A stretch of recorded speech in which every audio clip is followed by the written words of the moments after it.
Welcome to Kenya Tuk Tuk TV, reporting from where members of Little Sacco have just concluded electing their leaders.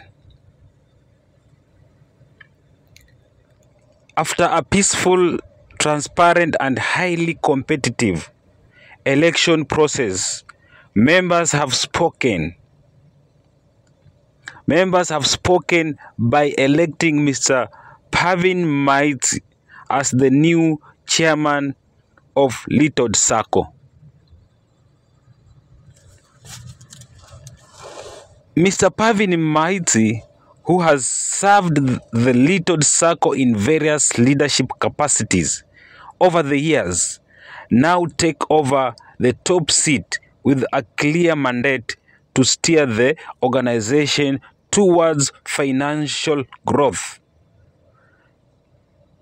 members' empowerment and greater unity within the tuk-tuk sector for the benefit of Likoni sub-county. Functional office, tuko na members ambao wana save, kuna list pale wana save. Tuko na account ambayo inafanya kazi, imekuwa ni kazi ya interim office. So kuja ku officiate leo, kuchukua leadership legally. Nataka kutoa shukrani kwa niaba ya ofisi na kamati. Nataka kutoa shukrani sana kwa ofisi ya cooperative. Tumeshukuru. End of this year, kama wewe utakuwa house safe, utashangaa kuona gari ya Little Sacco ikipita. Kama si gari, utashangaa kuona tuk-tuk kama 10 za Little Sacco zikipita hapa Likoni na wewe huko. That I can assure you. Kuna mazungumzo tumeanza na benki, lakini kwa sababu ya vitu zingine kama certificate tulikuwa hatuna na sheria zingine kama hizi, ilibidi tuweke pause. So now that tumefunguliwa, ile mazungumzo inaenda kuanza officially. So mnaenda kuona mambo ambayo hamujaona kwa sababu ya Little Sacco.